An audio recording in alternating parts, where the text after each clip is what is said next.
Terror Tales. The Doll in the Attic, a tale of forgotten memories, haunted porcelain, and a ghostly presence that refuses to be ignored. It was a dreary day when Rebecca and her husband Mark moved into their new home. The rain was pouring down, a perfect match for the bowels of the old Victorian mansion. Rebecca's heart ached with excitement at the thought of all the new memories she would make in this home with her beloved husband. There was just one catch to the new home: the attic. The only entrance was a small door in the ceiling, and the drafts that escaped from the opening let in the howl of wind that could send shivers down anyone's spine. Despite this, as soon as Rebecca laid eyes on the attic, she felt drawn to it. It was like an eerie magnetic pull that she could not resist. It wasn't long before she found herself scaling up the ladder, determined to make it her own. As she climbed up the last few rungs of the ladder, Rebecca couldn't help but feel a sense of unease creeping over her. The air was damp and musty, and the room was filled with dust and cobwebs from years of neglect. This only added to the mysterious aura of the attic. Mark had refused to join her, no matter how much she pleaded.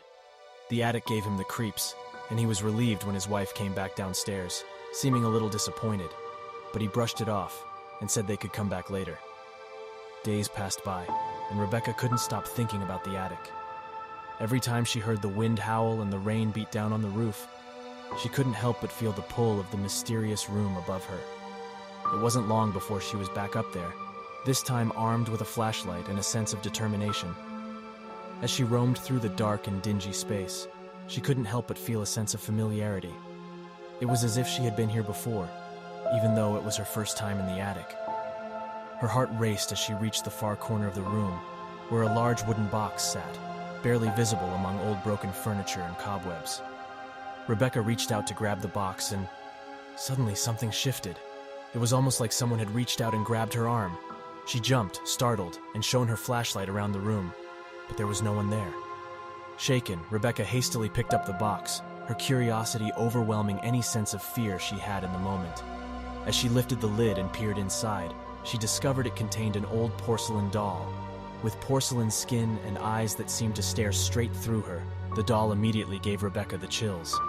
It was like nothing she'd ever seen before, and as she looked closer, she noticed something strange about its face. One of the doll's eyes was painted as if it were looking up, and the other, down. The mismatch was eerie, and as she held the doll up, she noticed that one of its tiny fingers was broken. The more she looked at the doll, the more she felt as if it was staring at her, as if it was trying to tell her something. But try as she might, Rebecca couldn't shake the feeling that this doll was bad news. She set it down in the box, closed the lid, and put it back in the corner of the attic, trying to forget about it entirely. Days turned into weeks, and before long, Rebecca and Mark had made themselves at home. They had all but forgotten the strange doll in the attic, until odd things started happening around the house. It started small, things moving, odd noises in the night, and the sound of squeaking footsteps that seemed to come from nowhere at all. At first, they brushed it off as nothing, rationalizing that it was simply the old house settling. But soon, it became clear they were not alone in the house. The feeling of being watched was always present, and Rebecca began to dread the nearing of the night, sensing a dark presence lurking in the shadows. Mark refused to believe her, claiming it was all in her head, but Rebecca knew better. The house had a life of its own, a force that seemed to work against them. It wasn't until one night when she woke up with a start that she finally realized the extent of the danger they were in. She was paralyzed in her bed, frozen by some invisible force that was holding her down. She looked around the room, her mind racing as she tried to break free of whatever was holding her still. It was then that she saw her, the porcelain doll, her mismatched eyes glistening in the low light.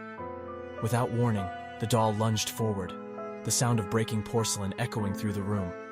Rebecca screamed, terrified, as she felt something heavy and cold wrap around her throat, choking her. She clawed at the invisible force, trying to break free, as she felt herself being dragged off the bed and towards the door.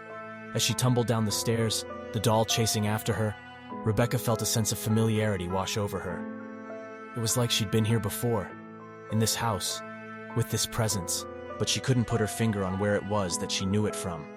And then, out of the corner of her eye, it hit her, the attic. The doll in the attic was the key to everything. She just knew it. If she could find a way to destroy the doll, she could rid herself and her husband of whatever was haunting them. With her last ounce of strength, Rebecca flung herself towards the attic door, dragging the doll behind her.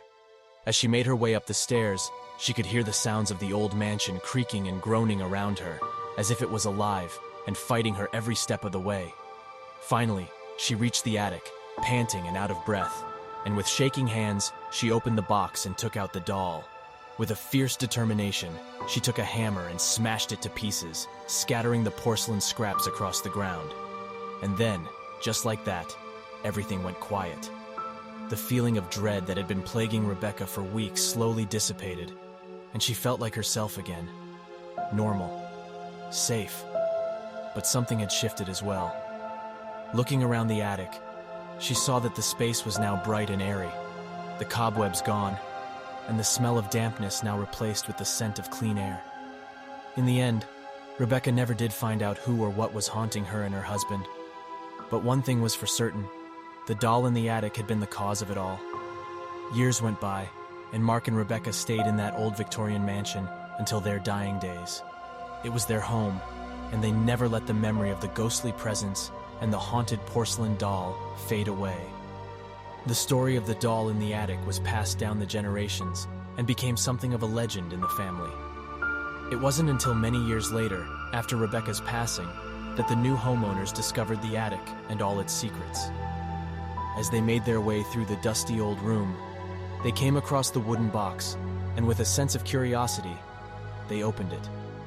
And there, waiting for them, was the porcelain doll, looking as eerie and terrifying as ever. The new homeowners didn't know the story of the doll in the attic, but they could feel the presence of something lurking behind them, as if the creepy porcelain doll was staring straight through them.